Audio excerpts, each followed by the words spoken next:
Besar gila sekolah ni kan. Rasa macam masuk camp askar lah pula. Leh. So benda kau nak samakan dengan camp askar kau tu? Aku rasa macam pelik sikit lah. Sekolah baru, orang baru, harap-harap semua okey lah. Alah, sekolah sama je pun. Janji kita masuk, kita conquer. Setiap orang ada harapan, ada impian. Tapi, bukan semua orang berani kejar. Terasa boleh terbang tinggi. Ada masa sayap tu macam patah. Kadang kita gelak, buru-buru kuat. Hakikatnya, hati kita penuh takut. Dan ada orang macam aku, impian tu bukan pilihan, tapi jalan untuk hidup. Pernah terfikir tak kalau impian kita tak jadi kenyataan? Habis tu, kau nak jadi apa? Jadi orang biasa? Atau nak jadi apa-apa langsung? Macam mana kalau kita gagal, kita tak boleh buat apa-apa? Aku tak peduli orang cakap apa. Janji aku nak kaya. Lepas tu, aku dah janji pada diri aku. Satu hari nanti, orang takkan pandang rendah dengan aku. Kalau macam tu, kita jangan berhenti. Kalau jatuh, kita bangun. Kalau gagal, kita cuba lagi. Itu je cara nak capai. Kita saling bantu melepas Kalau aku jadi askar, aku orang pertama yang protect korang. Tapi aku takut kalau aku tak cukup kuat macam mana? Aku nak jadi pensyarah. But at the same time, aku nak jadi pilot juga. What if aku gagal dua-dua? Aku pula nak jadi lawyer. Aku nak jadi seorang kecil. Tapi aku tahu cabarannya besar gila. Aku nak kaya. Sebab aku nak ubah nasib aku. Tapi dia kerja siang malam. Kalau aku gagal, aku pun tak tahu macam mana nak hadap muka dia. Kita semua ada sebab sendiri kan? Harapan kita bukan sekadar mimpi je.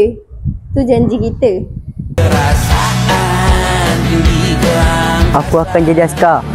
Aku kena untuk diri aku dan untuk korang. Aku nak fight dalam mahkamah. Aku nak bela orang yang tak ada suara. Aku nak jadi pensyarah. Kalau ada rezeki, aku jadi pilot. Aku nak bagi tahu satu dunia yang perempuan pun boleh terbang ke impian diorang. Aku nak jadi usahawan. Aku nak ubah nasib family aku. Aku mimpikan jadi seorang askar sebab aku percaya bukan semua orang sanggup korbankan diri demi negara. Aku nak jadi kuat bukan saja untuk diri sendiri tapi untuk lindungi orang lain. Kadang-kadang aku takut sebab aku tahu bukan mudah. Tapi bila fikir balik, semangat itu lagi besar dari rasa takut aku. Lalu bayangkan satu hari nanti aku berdiri dalam mahkamah bercakap untuk tegakkan keadilan. Jadi peguam ni bukan sebab glamour tapi sebab aku nak tolong orang yang tak ada suara. Aku tahu perjalanan ni panjang, banyak cabaran. Tapi setiap kali aku belajar, baca buku, aku ingat balik tujuan aku. Aku ada impian yang mungkin kata pelik. Aku nak jadi kaya. Bagi aku, kaya bukan sekadar duit tapi kebebasan. Aku nak senang supaya aku boleh bagi hidup lebih baik untuk keluarga aku. Aku nak buktikan usaha keras boleh ubah nasib. Setiap idea kecil, setiap peluang, aku percaya satu hari nanti akan bawa aku ke sana. Selalu kagum dengan langit. Kadang aku terfikir nak terbang tinggi jadi guru terbang. Kadang aku bayangkan diri aku jadi pensyarah, kongsi ilmu dengan orang lain. Apa pun jalan yang aku pilih nanti, satu benda aku pasti, aku nak jadi seorang yang boleh memberi inspirasi.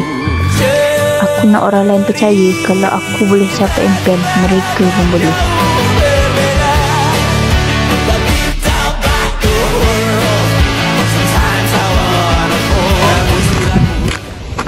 Dahlia, dah lama tak jumpa. Mesti sekarang kau dah jadi pensyarah kan? Haa, kau pula macam mana dah jadi peguam ke? Hai korang. Why guys? Kau buat apa sekarang? Oi korang, tengok aku sekarang. Aku dah jadi tentera laut yang berjaya. Widih. Kenapa pakai baju kerja sekarang? Baru balik dari kerja ke? Ya, kita baru balik daripada kerja. Kau pula kerja apa sekarang? Aku biasa lah. Aku dengan bisnes aku sekarang. Oh, berjaya tak? Berjaya lah. Aku tak berjaya sampai ada sumbangan dari pihak lain. Pendapatan kau berapa? Kakak sikit. sikit je, 4-5 juta je pun. Uish, banyak tu. Belanjalah kita orang sekali-sekala. Setakat 1-2 juta tu apalah sangat kan. Janganlah kedekut. Bila masa saya kedekut, aku okey je dengan belanja dengan korang. Jom pergi sana, restoran sana tu. Jom. Aku belanja apa-apa korang nak. Okey, jom. With everything